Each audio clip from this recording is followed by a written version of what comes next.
Westfield Memorial Hospital provides high-quality health care to residents of Western New York, offering patients the most sophisticated medical advancements while keeping the ease and familiarity of a community hospital. Support for Chautauqua Sunrise has been provided by WRFA 107.9 FM, Jamestown's public radio station, streaming online 24/7 at WRFALP.com. Low power to the people. Meter's Restaurant, a family tradition for over 50 years in downtown Ripley, is a proud supporter of Chautauqua Sunrise. Meter's provides all-day dining, banquet services, and custom catering, specializing in pie. Funding for Chautauqua Sunrise is provided in part by the Chautauqua County Industrial Development Agency, with offices in Jamestown and Dunkirk, helping businesses to prosper throughout Chautauqua County. From supporting people with disabilities to enjoy great lives, to providing health care services that are available to anyone, the Resource Center has been improving our county for more than 60 years. Learn more about how the Resource Center makes a positive difference in people's lives. Is getting vaccinated on your to-do list? We can help you check it off, because we make getting vaccinated easy. You've got this, because we've got you. To learn more, visit yougotthis.usaging.org.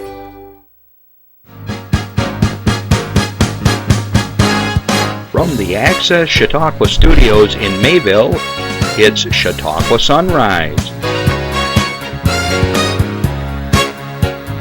Chautauqua Sunrise is hosted by Doc Hamels and supported by the award-winning volunteers at Access Chautauqua.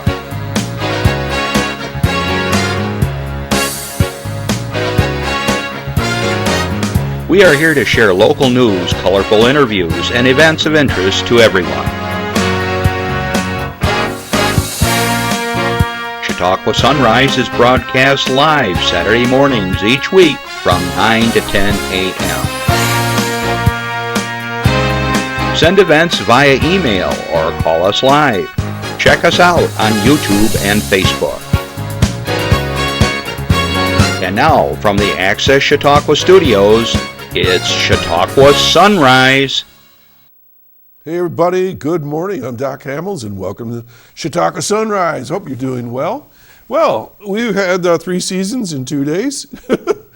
We had snow, we had rain, we had wind, we had gale force winds, we've had 50 degrees. I guess it's supposed to be 60 by Monday, or almost 70, I think I saw on Monday. Woo! Talk about headache. I mean, physically a headache, just my sinuses are going crazy. But, oh well. Crocuses are out, birds are singing. I saw pussy willows. Spring is sprung. There's no doubt about it. So we're definitely on the other side of winter now. So, anyways, good afternoon to all my listeners at WRFA 107.9, low power to the people in Jamestown. Tuesdays at 1 o'clock. Thanks for listening in. We got a very good show in store as always for you. We're going to be learning about all the quality health care here in the Lakeshore area of Chautauqua County in the northern region. And we have the hospital administrator in the wings waiting to come on. And one of my favorite topics to talk about here in Chautauqua County. As we're going along, you may have a question or a comment, whether it's your organization or you got a fundraiser, want to do a shout out to somebody for their birthday, whatever, I don't care. We're here to talk with you. And also, if you have a question, you give us a call at 716-753-5225. And during the week, if you can't remember to call in today or you're awful shy, just email us at chautauquasunrise@gmail.com and we'll try to get your announcements on the air. Okay? Real simple. All right. Well, I want to do a shout out to Natalia over in the Ukraine and all her friends. Good morning. Hope you're being safe where you are. Second half on my notes here of 1,000. We made 500 last week, and I hope you watched the show. George Borrello was my special guest because he had asked me to be our 500 show quite a long time ago, as I note in the show. And that was such a pleasure and an honor to get a proclamation from the New York State Senate honoring us for our 500 show. And I'm told we're in the Post-Journal today and the others. So that's really nice to get recognition of what we do here. Well, I got a little secret to tell you. It's no longer a secret anymore. When we were done with the show, George said to me that he wants to be my 1,000th guest. So I guess we got to do this for a while longer. I don't know, how old will you be in another 10 years? 41. I'll be like 80 something. Your dad will be in his late 70s. I don't know. Everybody's going to be like, holy cow. Anyway, so no promises. We'll try to get to 1,000. We'll see what happens. So we'll take it one at a time. All right. We're got some announcements to share with you, but before I do that, let me make sure I've covered everything here.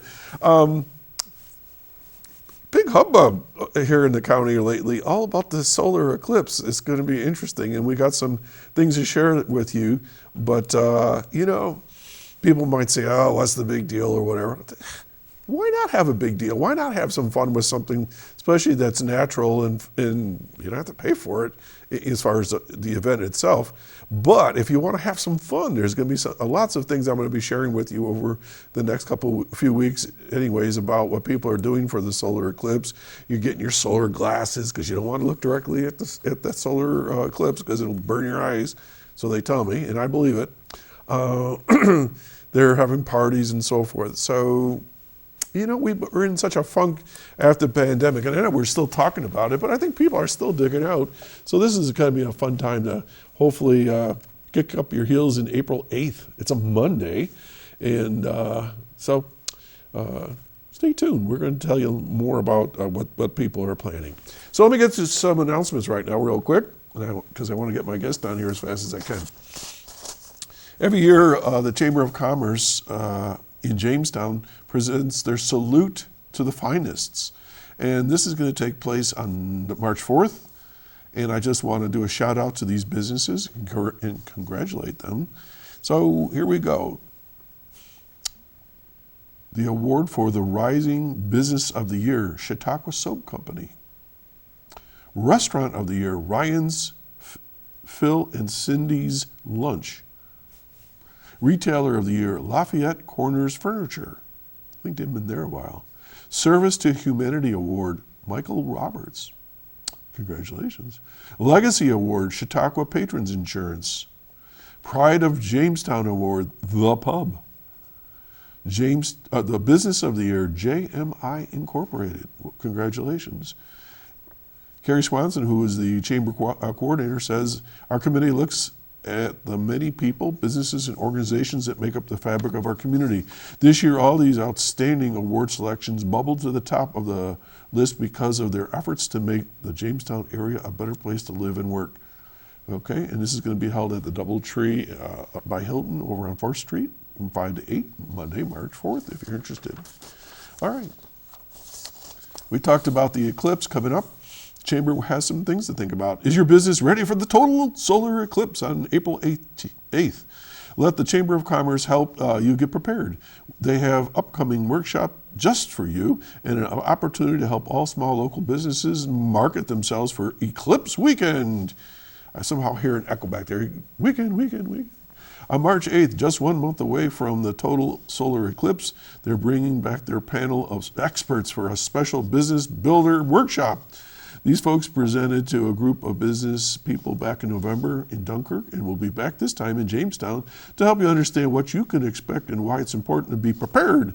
Their guest will be Tom Traub, chair of the Martz Cole Observatory Solar Eclipse Committee, NASA Eclipse Ambassador member, Noel Gutman, who's the Chautauqua County Director of Emergency Services, and Andrew Nixon, President and CEO of the Chautauqua County Visitors Bureau. Now you might say, why in the world are they having emergency services there?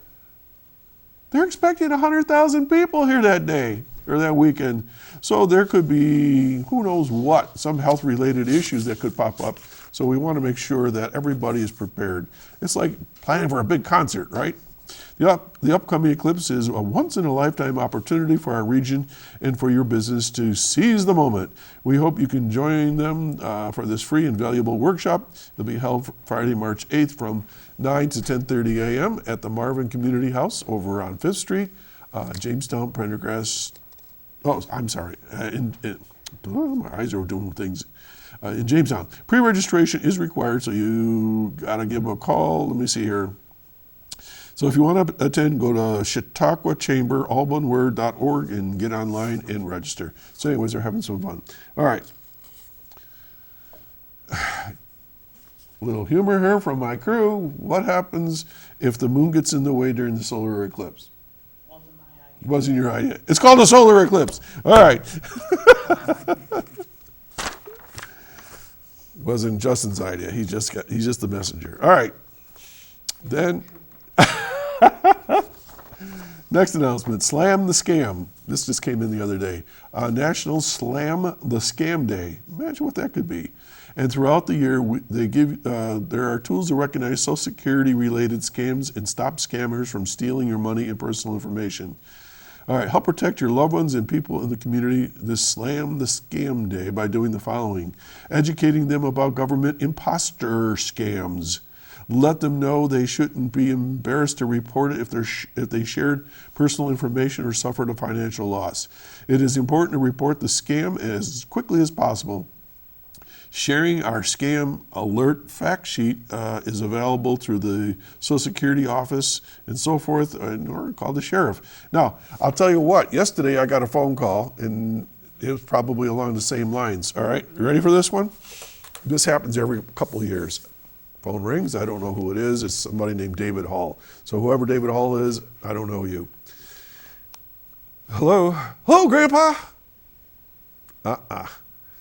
What it is they say, "Hello, this is your, Grandpa, Grandma, and I'm in jail down in West Virginia, and I need bail money, and you need to talk to my lawyer and all this other stuff." Well, that's happened to me once or twice, and they called, and I thought it was one of my grandkids, but nowadays I know where every one of my grandkids are, and I just click.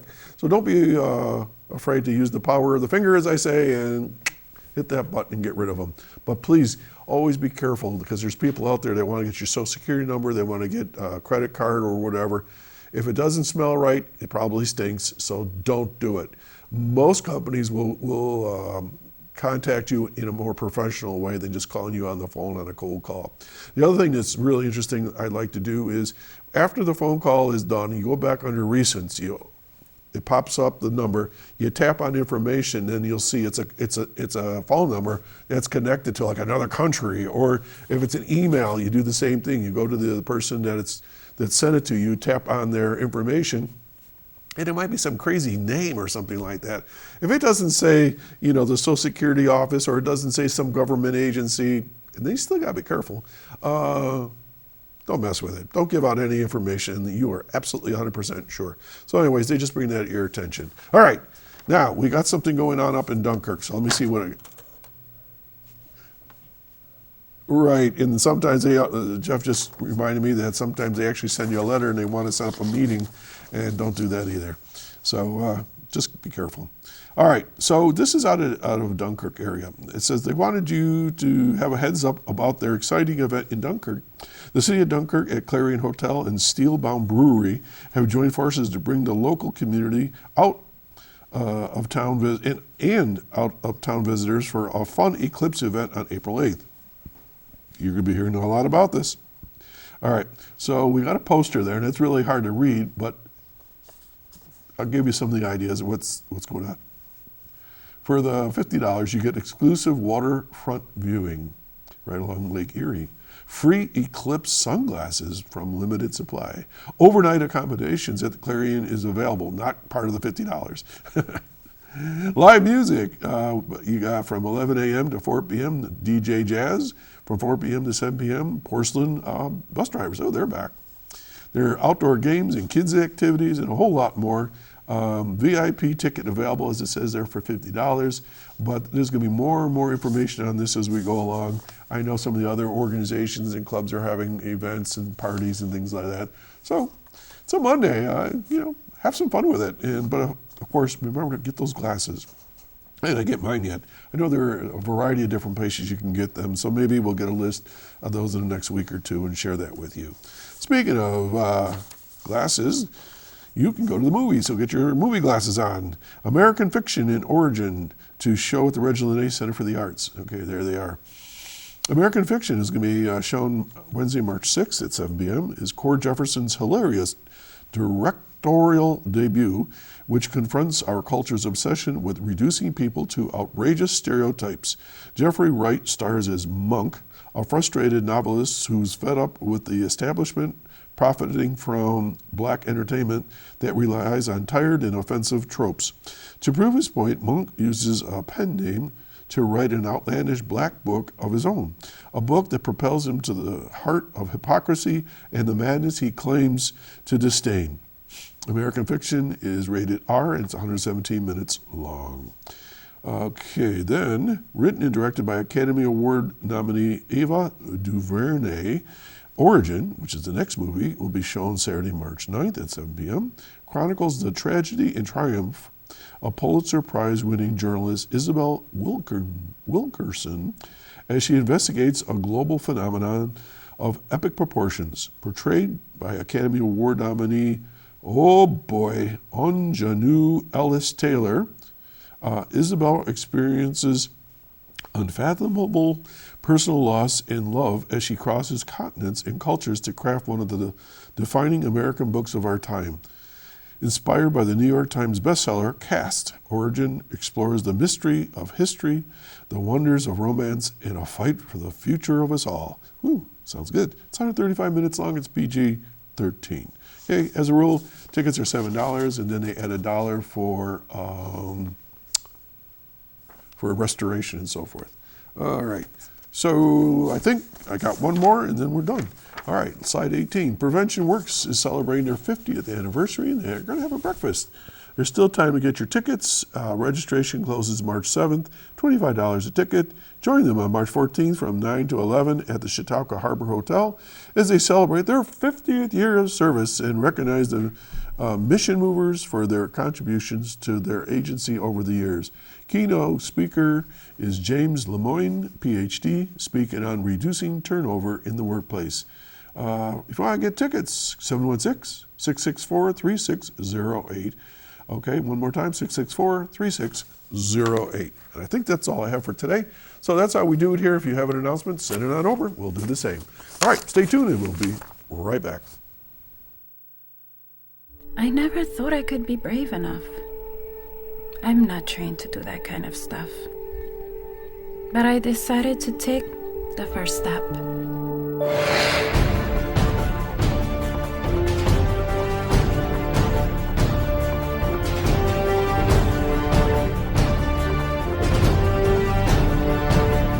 Is there a fire in you?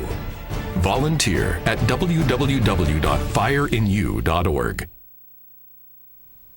Boy, that can't be any more important here locally. I know a lot of the fire departments are definitely in need of volunteers. So if you have an interest in that area, please check out your local fire departments and find out how you too can become a firefighter. There's various roles. Not everybody has to be on the front line. Sometimes there's fire police and other roles that you can do within the fire department. So support those that support us and take good care of us throughout the year.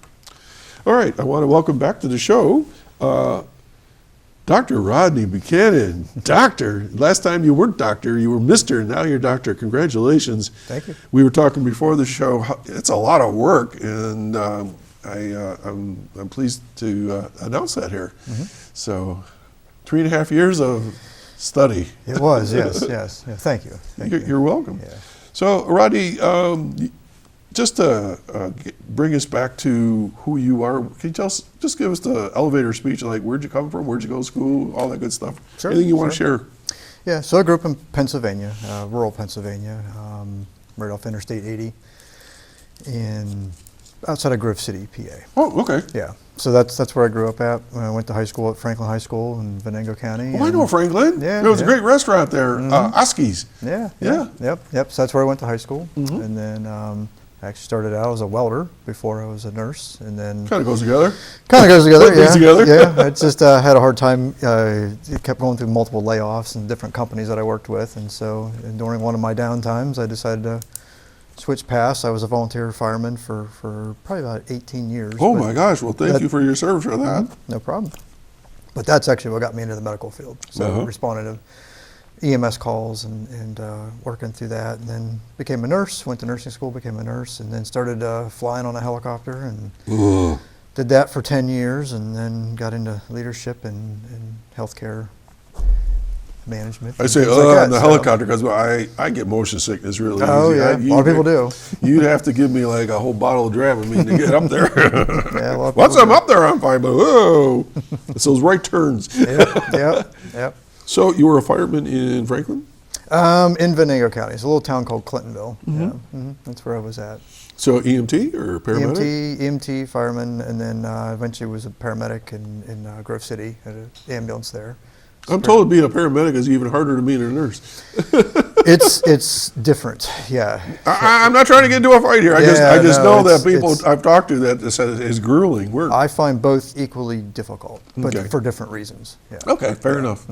Okay. Wow, so you've got quite an experience in the medical field. Yeah. So as a nurse, where did you start?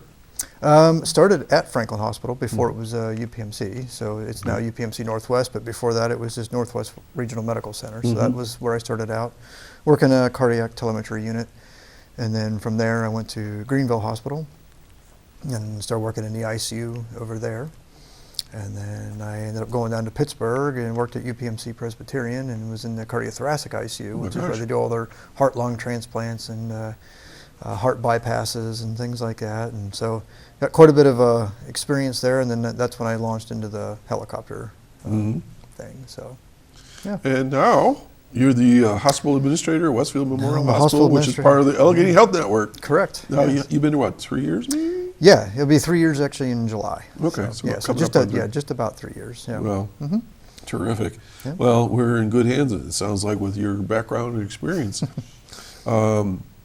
Do you miss being out in the emergency room and all that stuff? I do. Yeah, sometimes I do, and occasionally I still go down to the ER if they need help. If they need, if we get a lot of patients coming in or something, I'll go down, and Kathy and I will tag team things, and I'll go into triage or take care of a patient or something like that. But just to kind of keep things moving. So. Yeah. Well, that's the perfect administrator you want. Somebody can just jump in any old time. Step aside. Yep. So I keep up all my licenses and certifications and stuff Wow. like that for that reason.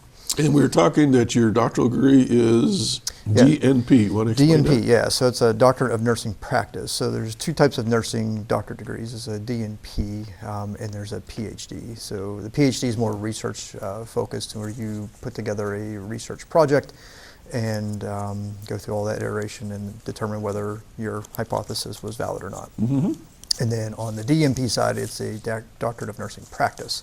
So it takes current evidence that your PhD partners have developed, and you implement that into practice. And so that's the key difference with that. And so the DNP really has a heavy focus on population health and how to incorporate technology into healthcare, evidence-based practice, and then interventions and then outcomes. And that's the main focus on that. So actually, to me, it's a really good degree to have when you're running a facility or a small facility such as Westfield, because you have to really take a look at your population and how do you bring in different services, or how do you make decisions on what you're going to improve or put something off to get done later or something like that. So Great. So systems oriented and very things like that. systems oriented. Yeah. Yes. So you mentioned UPMC. I mentioned AHN. Can you explain AHN and Westfield Memorial Hospital, how that all works together? Sure. Yeah. So Allegheny Health Network, AHN, they're based out of Pittsburgh. So that was a product that was born out of Highmark Health. So Highmark, the insurance company in Pittsburgh, created the Allegheny Health Network. And originally it was just about 4 or 5 hospitals in Pittsburgh, and then it has expanded out, and St. Vincent joined the Allegheny Health Network probably about 10 years ago. And because St. Vincent and Westfield Memorial were already connected together, Right. that's how Westfield was brought in under the Allegheny Health Network Right. fold. So really what AHN does is, to me, it's the where the rubber meets the road, it's the boots on the ground part of healthcare. So you have the insurance side, which is the payment side and the business end of it. The Allegheny Health Network side is where all your doctors are, your physicians are, your physical therapists, lab, radiology, all those types of folks. And so those are which would be your hospitals. So Right. in your hospitals and your clinics and your urgent cares and things like that. So that's where Allegheny Health Network, they oversee all that. And the advantage of having AHN is the standardization of things. So like you have the same electronic health record. So from a patient experience, if you have the portal, you can access your own medical record, you can set up your appointments, you can do all that at any AHN facility, from Pittsburgh the whole way to Westfield. So that comes in handy, having that type of standardization, clinical standards for physicians, clinical standards for nurses, equipment standardization, med-surg supplies, stuff like that. So having a network like AHN does really benefit a local community and benefit that local facility as well. So like your Westfield Memorial Hospital is like under an umbrella. Correct. Of sorts, and then has the support, financial and personnel, and Correct. History and experience of others that are in that circle. That's exactly how it works. Yeah. You mentioned patient portal, and we were talking before the show, and right here on the show, I mentioned I had a colonoscopy at Westfield Memorial Hospital, and that it is almost effortless. Now, if you get hooked up with the online application for AHN, you set up an account, and you go in there, you put your insurance card numbers, you have all your health records in there, all your lab results go in there, you can make appointments, the doctor will send you notes, things like this, and that I don't know, the question just came up, you do prescription renewals that way? Okay. Yeah, you do per year. I did not know that. Thank you for that question, Jeff.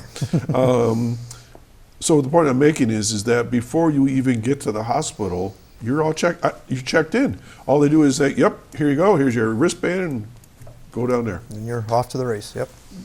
I know that Westfield Memorial Hospital, and all of you know that they're one of my underwriters, my sponsors of the show. I don't have to suck up to them, because it's easy to say it's one of the nicest hospitals I've ever been in.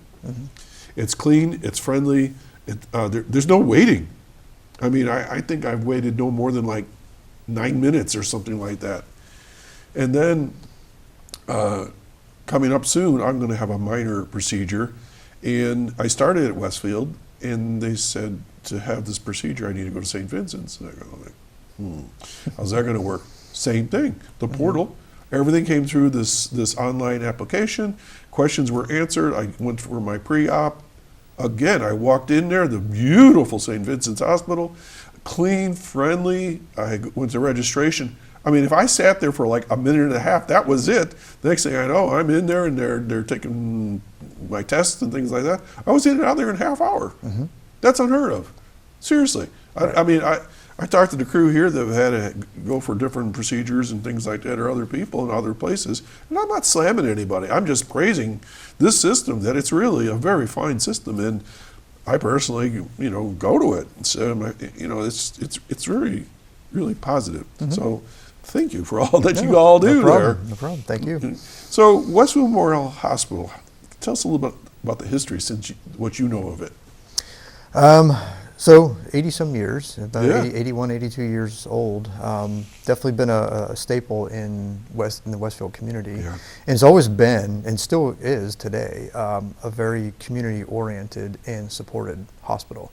One of the things I actually love about working there is the amount of community support that you get to keep things going. If you need stuff, if you need equipment, or if you need things like a tractor or a C-arm, you can work together with the community and with the foundation and the hospital to kind of pull all that together to get what you need. I think it's probably, if I had to summarize Westfield Memorial Hospital, that would be the one way I would explain it. The community backing of that facility has been very strong, Right. and passed on generation to generation. I want to do a shout out for 3 groups that are there that support you, because I can't talk about the staff, obviously, because that's your side of it, but there's the board of directors, and people. It's no secret I was on the board for a long time, and I ended up as the chairman for 1 year and vice chair for a number of years. and great experience and very dedicated members of the community once again. Then you have the foundation board, and there was just a piece in the Post-Journal yesterday, 50 years as a foundation, I think I read. And Patty DePalma is the director there, and people don't always understand that when you support a foundation, those monies go to support the hospital. Correct. And you say, well, you know, they make all that money. No, they don't make all that money. If a hospital breaks even, it's a good year, I guess. I don't want to get into all that, but I mean, so when you have the support of a foundation like that, they can buy some of the pieces of equipment or whatever, and then you got the Wonder Women, the Wonder Guys, the auxiliary. They are phenomenal, and I'm actually a card-carrying member of the auxiliary all these years. I try to support them through public relations here, but they have redone every room in that building, I think, other than the emergency room, because they had to, that was a big grant and so forth. But I mean, I'm sure they had their hand in there somewhere, whether it was picking colors or getting paint done or putting chairs. But I mean, you go into the Westfield Memorial Hospital and it's like going into it looks like a hotel room, like you know, when you go into a big lobby. So it's really quite nice. Yeah, and you're right. All three are very important to the hospital for sure. How many staff do you have? And I know it depends on the day because you got part timers and you know, people coming and going. But about how many? All told, and this includes per diem staff, so people would maybe work one day a month, clear up to all our full-time staff. We're running about 89, 90 employees that work there. Okay, and then I know you have some things you want to talk about. Well, one more piece. This is the part that people don't quite understand sometimes. You have doctors there that aren't always there. You have doctors that come in from different places. So it's sort of like the best of both worlds. You have the doctors there, and then you have doctors that have expertise that you can't keep there all the time, but come in. So can you speak to that a little bit? Sure, yeah. So being a small hospital, it's you know, in order to keep a specialist at a facility, you have to have a certain amount of volume to financially support that. It's just economics. So that's always been one of the curses of a small facility is it's hard to retain that or afford that.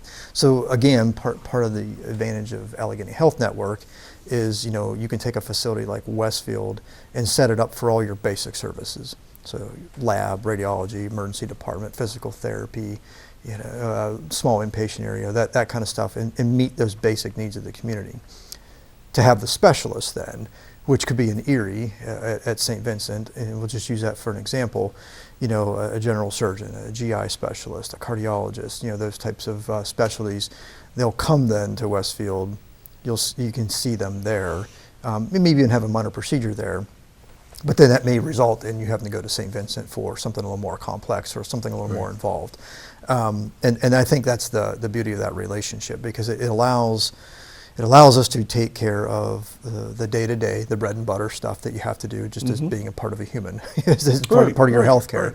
And then when something, it's almost like a triage. So when something elevates to a certain level, it's like, oh, okay, we need to take that to a larger facility, and that specialist is already connected with us, and so they can do your procedure there, and then your follow-up you can have done at Westfield. Okay, so and that would be more or less elective surgery or things that your primary doctor would recommend. How about the emergency room? Somebody comes in and the firemen bring in and you've had a heart attack or you've had a bad fall or laceration. So what happens there? Same thing. We've had plenty of people come in with heart attacks. We have medication that we can give you at Westfield that helps break up that clot. It's equivalent to going to a cath lab, and then move you over to St. Vincent, where you'll have all your follow-up care. So you're getting professional care by a doctor, nurses, medication that you need. You're stabilized, and when you're ready, then you're transferred to St. Vincent's. Correct. Yeah. And then you complete your care there, you're discharged, you come back to your community here, and then you can do your follow-up appointment with cardiology here. Okay. Yeah. Now that the emergency's over and you're stabilized, and you know, now it's more of a maintenance, and that could be additional labs that may need to be done, or a cardiac ultrasound or something like that need to be done. I think that's a little bit of a what do they call that, a urban myth that, you know, just because you go to Westfield, they're going to send you right away to St. Vincent. Well, no. You may be done at Westfield and you go home, or like you said, if it needs more care, higher level, Yeah, you go to St. Vincent. yeah. Probably 70% of our ER volume goes home. Yeah, well, that's good to know. Yeah. Again, you always hear these things out on the street, and I say, no, that's not how it works. I mean, there's a reason for this, and it's you. You're the reason. You are, yep. Okay, so you were going to talk about radiology, some new changes and things? Yeah, so we've done a lot of investing into radiology. So radiology is one of those areas for a hospital that's extremely important because it's one of the key things that physicians need to make a diagnosis. So off of all of your imaging. So again, with the partnership with Allegheny Health Network and working with our foundation, which you've already mentioned, we've been able to put together all the new equipment that we need for that area. So in the last 18 months, we've put in a new 3D mammo machine, and this one has the new curved paddles on it, which are different from the old traditional square flat paddles. So they use less poundage when you do your mammography. I believe October is Breast Cancer Awareness Month, and we always talk about that. So if I understand, according to the ladies in my life, a mammogram has always been an excruciating experience, but now what you're saying is this machine has more of a curvature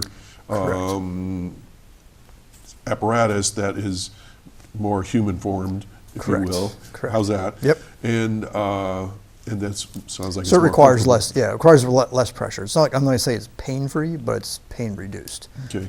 From what you traditionally experience with a traditional mammo machine. Now I'm going to do a plug here because I do this every year in October. Is sometimes men need to have a mammogram. I'm assuming because sometimes men get breast Sometimes cancer. they do. Yep. All right. So same goes for them. Right? Okay. Correct. So other than this curvature, is it a higher quality?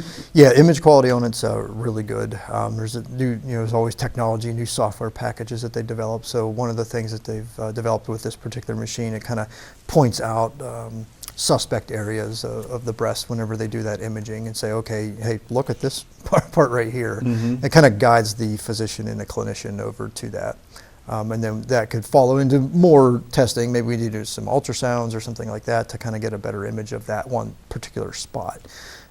So that machine's now in place. The new DEXA scanner machine's also in place. That's for your bone density, for osteoporosis. So that is also now done. We just finished up our new fluoro machine and our new plain film machine. So I don't know what those are. yeah, so fluoro is kind of like a moving X-ray, and it's a table kind of like this table here, and you lay on it, and this machine goes over top you, and you can kind of see the. If you do a static X-ray, you're just taking a picture, and you look at your hips, for example. But on a fluoro, you would lay on the table, and the doctor can actually image you while they're moving. And so if they're going to put a catheter in or something like that, or if they need to drain something, they can. Oh, so this is live action kind of a thing. It's like live action. So that has been replaced as well. So that's new. And then to piggyback off of that, we bought a new C-arm as well. So a C-arm is a portable fluoro machine. So not every patient can get into that table. So if I need to maybe go to the operating room or something to do a different type of procedure, I now can take the C-arm into that, and I can still have the same level of quality and applicability with a moving X-ray.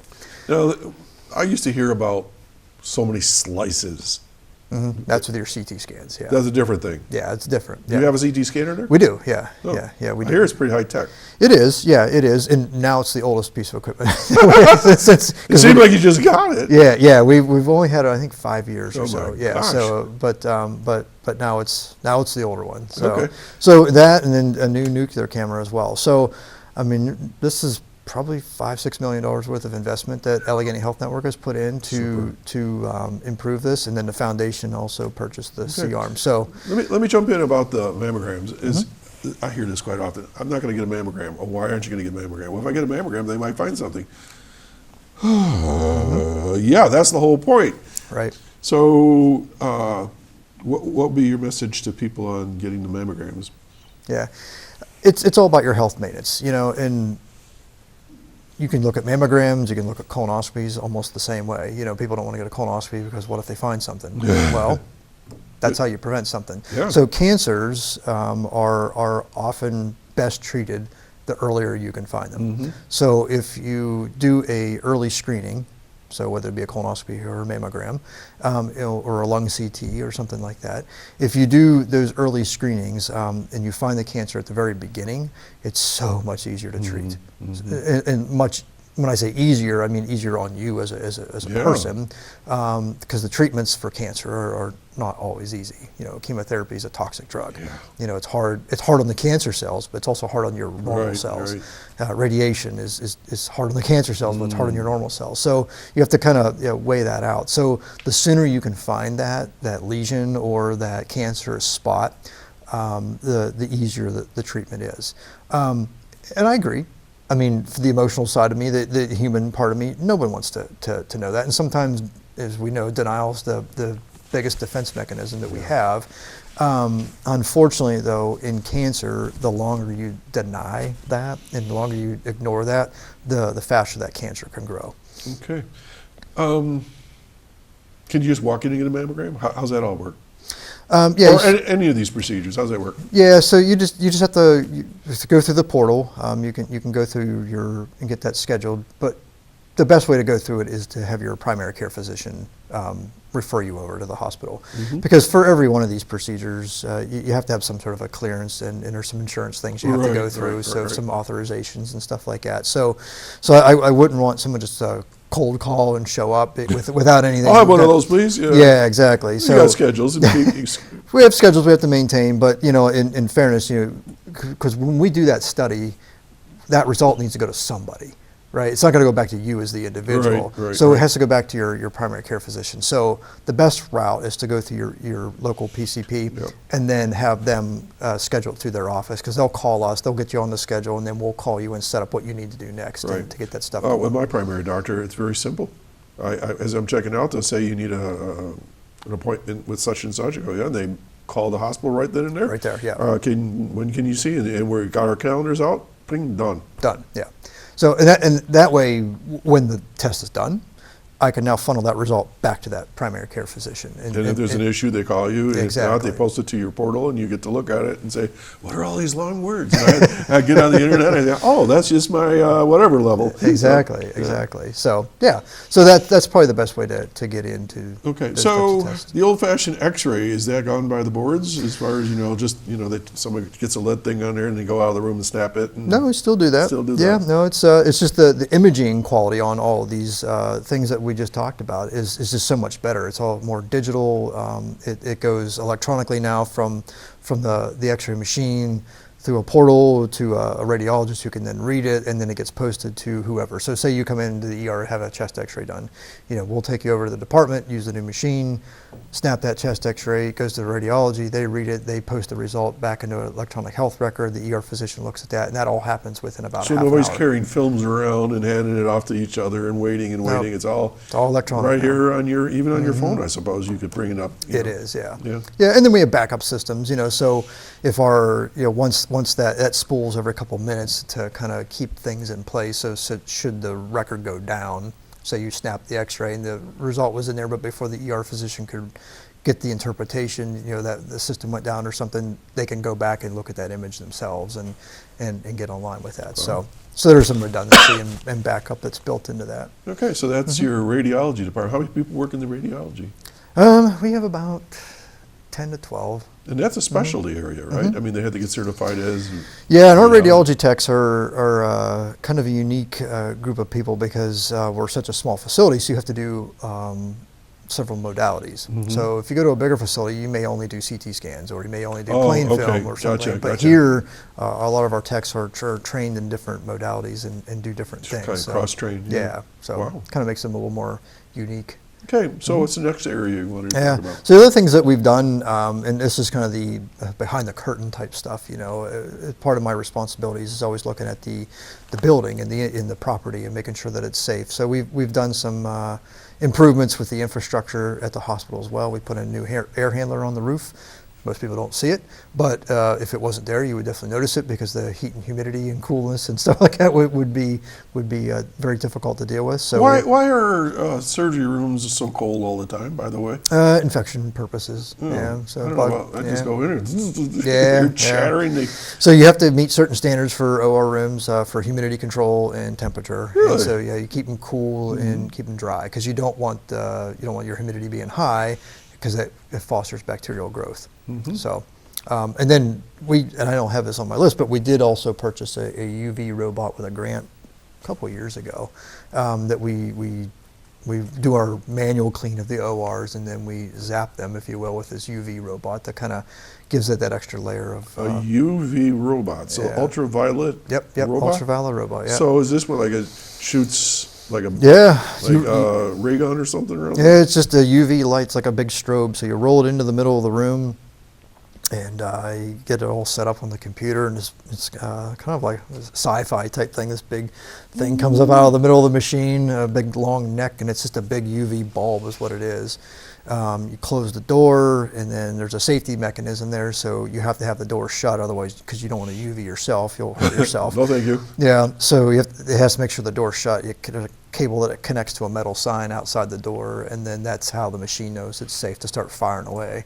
And you can see it under the door, the threshold of the door, the UV flash is going, but it annihilates every virus, bacteria, whatever. So That sounds like I could get one of those at the house. yeah, no, they I bet every parent that's listening right now that has kids like under 6 years old could use one of those with all the ear and nose running. It's crazy, isn't it? Yeah, Oh a lot of stuff. gosh. Yeah, A so UV robot. yeah, so we use those for all of our OR. So when we're done with a procedure, zap it. We use it up on med-surg. So when we discharge a patient, we do all the mopping and disinfection of the room, and then once that's all dried, we take the robot in, hit the room. All the hospitals use these? Not every hospital use it. It's one of the things that when I got there, we had a grant that was from the state of New York that we could use for different types of infection control things. And it kind of came out of the COVID world. Yeah. So when I saw it, I thought I just jumped right on. I gotta have one of those. Well, as a nurse, it was like, infection control is one of your primary things, keeping people clean and keeping infections down. And so this is one of the best ways to do that. You don't have to tell me this, but I bet it has a name. The nurses have a name for it? Well, so you're allowed to name the robot. Oh, and I was right. So the funny story behind it was we were working through a contest on how to name the robot, but Barry Wright is our facilities manager. Okay. So when Barry ordered the robot, because it came through facilities, the company thought that we wanted the name the robot named Barry, so they created a plaque for it. Barry. And bolted it to the side of the. So now it's called Barry. so it's called the Barry Bot. The Barry Bot. Yeah. Oh, how funny! I didn't know that. I just made that came to me because I know a lot of people they name their Siri voices or their those things that run around the house. Like we've got one. We have a name for it. I can't remember what it's called, but. Yeah. A Roomba, yeah, there you go. Yeah. So on the side of the robot itself is two placards that say Barry on it. Barry Bot. Yep. That's too funny. Yeah. So yeah, we did put the new air handler in. Again, that's just to kind of help out with you have to keep your HVAC system running just like you do at your house. These are things that I'm sure people don't even realize. You don't think about it. Yeah, you don't think about it. Infrastructure. Yeah. New parking lot was just put in the late summer. If you've been to Westfield last year, you'll know the parking lot was in pretty bad shape. A lot of potholes and kind of wearing down to the gravel. So it's a safety issue. It's an ongoing issue for so many places. You just go any one of our roads right now after a winter. Right. And it was a mild winter, but there was a couple of places down by the thruway there right now. Yeah. And Shortman. And this isn't Shortman Road's going to get a lot of traffic. It's getting beat up right now because of that bridge out. But Yep. and people realize blacktop costs a lot of money. Yeah. It's not cheap. Yep. You got to get striped and all that stuff. Yep. So now you have parking, obviously in the front, and there's parking out back as well. Yeah, the rear parking is mainly for the employees. We try to keep them behind the generator that's back there. So and then off to the side. That way the front row is for patients, and then right by the ER entrance, so you can park there as well. I was going to ask you, it's funny that you said generator. So we had a huge power outage, about a month ago or whatever it was with these high winds. So where does the hospital stand in these situations as far as when there's storms? Good. Yeah, our generator, we didn't actually lose power at the hospital during that storm, ironically. And back in May, the village of Westfield did a big power shutdown 2 Saturdays in a row. I don't know if you remember that happening. I do. So part of the reason they did that was to replace some equipment and put in a second feed down from the Fredonia Dunkirk area down to the Westfield area. Okay. So that actually helped us quite a bit, because it allows, if you lose one feed, you can go onto the second feed. And so we never lost power during that.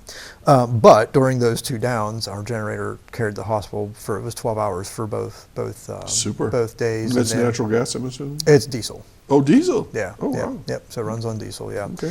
So, and it runs every Monday. So it does its own Does it- self-test on yep, Monday, yep. and then we put some load on it, and then annually the Department of Health requires you to do a full load, and so they call it a toaster. So they bring the Cummings company comes over, they plug in a big heating unit With elements in it. yeah, elements in it and stuff like that, and then that generator runs that for several hours, and it has to meet certain temperature and pressure criteria and stuff, with oil pressure and temps and stuff like that. So You went to school for all this, right? yeah. You learn a lot about it whenever you do all these kinds of things. So Wow. yeah, and we're looking, actually, speaking of generator, we're actually looking at upsizing our generator, because all this new radiology equipment pulls a lot of power. Good news, bad news. Yep. So, we want to be able to match that. So if we have a down power outage, we can still run our radiology department. So we're in a process right now of going through that. But yeah, new parking lot, new helipad. That's another. No, for those people that don't know about that. Okay, tell us a little bit about So helipad's a very important part of our community, not just for the hospital, but just for the community in general. A lot of issues, accidents or whatever across Route 5, Route 20. Throughway. A lot of vineyards, so it's hard to land a helicopter because of all the vineyards. So they use our helipad for rendezvousing with a helicopter there for the EMS squads and stuff like that. So is there a particular company that lands there, or can anybody land anyone there? can land there, yeah. Okay. Yeah, so anyone can land there. So locally, it's Stat Medevac out of Jamestown. They're the closest that comes up. Mercy out of Buffalo comes down, and then Allegheny Health Network has a light flight helicopter. It's the closest one's in Clarion, and so occasionally they'll come up and take patients as well. So once again, there's a connection to Westfield Memorial Hospital to many, many different agencies. Absolutely. If need be, or, it's like a lifeline, isn't it? Yeah, it is. Wow. Yeah. So, and the foundation actually paid for the helipad, because our old helipad was asphalt. Asphalt's not the best for landing a helicopter on. They're somewhat heavy, and asphalt warps and pits and stuff like that, and heat. So what's it now? Concrete. Oh, Yeah. they poured it. That's not cheap. No, it's not cheap. Yeah, and I will say the foundation did a great job of raising money for that. And Super. we identified it as a need and said we need to get that replaced. And so they went together and we got it done. So it's been working out great. And I've talked to a few of the pilots who've landed on it since then. It's a much easier surface to work on. And like I said, the old pad was asphalt, it was cracking, and some hazards, with moving stretchers and stuff like that. I bet across it. 99% of the people in our area don't even realize a helicopter lands there. They may not. Yeah, I don't know. You know what I mean? It's one of those things you hope you never have to deal with. Yeah, but because you just don't think of that. So how big is a helipad? This one, As big as the studio room here? or- oh, it's probably by 70 by 70 somewhere in That's there. pretty good size. Yeah, it's pretty good. Well, Yeah. those wings. Wow. Yeah. Okay. Yep. You can actually land 2 at Westfield. You can land one on the helipad and one in the grass right behind it. So, if you had a big event or a big accident or something like that, I could get coming and going. Yep, just- I can get 2 in there if I needed to. Okay. So obviously you're connected through all the emergency services in Chautauqua County and all the other hospitals. So the hotlines and things like that. Wow, this is complicated. Yeah, no, it can be complicated. Yeah, and you mentioned Noel. I work with Noel quite a bit, Gutman, with stuff and solar eclipse planning, and we're doing a lot of that. Dr. Falk at the County Health Department, Right. I work with him quite a Right. bit too. So, so we're trying to remain pretty connected with community resources. I think it's important part of the hospital. So, and some of the stuff comes out of things that they give us feedback on. So, some of the air crews, were saying, hey, helipads are kind of in bad shape. Let's get that fixed. Yeah. The EMS crews, when we did the paving of the parking lot, there's always consequences, right? So we paved it. Now it's actually up higher, so that the awning that comes off the EMS entrance was now closer to tighter. the ambulance. Yeah, so working with Noel, they let us know about that stuff, so we were able to get that raised up. And so you can't know everything by yourself. So I think the important part is leveraging your folks that you work with and different agencies Beautiful. and stuff Yeah. like that. And I think- people are willing to help. Oh, absolutely. Yeah. And I'm willing to take the help. So Yeah. yeah, it's No problem. That's how it works. But did that. Again, replaced all the mechanics of our elevators, because that's a safety thing. You just want to make sure that stuff's People have there. no idea how expensive an elevator is. Yeah. I mean, it's incredibly It is expensive. incredibly, yes. I mean, I think I'm trying to think who put I think it was our Rotary Club was involved with the elevator. I think there's a plaque in here if I remember right. I think like a small one's like just $75,000 right off the top of your head, and to maintain it is just a nuisance. But you got to have it. You got to have it. And it's one of those things you take for granted, right? You just push the button, expect it to work. Yeah. But there's a lot of things behind the scenes that you have to make sure that it's going. So we got that replaced last year as well. And then the foundation bought us a water softener as well, which I know sounds kind of a funny thing, but we use boilers to produce heat and for steam sterilization for OR instruments and things like that. Dishwasher for the kitchen, Right. all that stuff. The chemistry analyzer in the lab, the hard water, it kind of messes those things up, makes it difficult to operate. Have to buy more filters, stuff like that. So we were able to get a water softener put on. Again, it's all behind the scenes stuff that people don't even recognize. And is a water there, but- softener in this case takes out the minerals out of the water. We have one in our house, Yep. obviously. Yeah, exactly. It's almost the exact same thing. It's just bigger. So yeah, just a bigger one. And but it helps out with maintaining your equipment, keeping things operational, so you can provide the services you need to provide to Beautiful. Good. the Good thinking. community. Yeah. So those are some of the things that we've done there. Equipment replacing, infrastructure replacing, and then the last things we've been doing a lot of different type of community events. We did some health screening events in Clymer last fall. There's actually going to be an adolescent behavioral health community event up in Brockton that we'll be participating on later this month. That's going to be a Highmark junction function with us. Great. So Highmark helped us with not only the screening in Clymer, but they'll be with us in Brockton. And then we're also doing the First Fridays in Westfield this summer, and Highmark will be there with us as well. Terrific. So I like to kind of get both AHN and Highmark together when we do these types of events because both are important. Absolutely. You have to Both have sides of it. you have to have your health side, but you also have to have your insurance side too to help. And explain pay it for to that. people Yeah. their options. Yeah. Yeah, exactly. And they're good to kind of help you with different questions and stuff like that.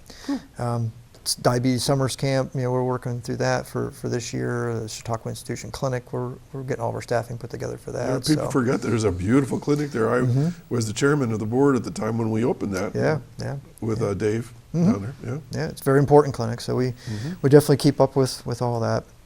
And for me, that's just I feel it's part of my responsibility to look at all of these things. So whether they be clinical, because I'm a nurse, but also non-clinical, like a parking lot. So I think it's just the stuff that we need to be doing with our community. Sounds great. Yeah. So how's the food there?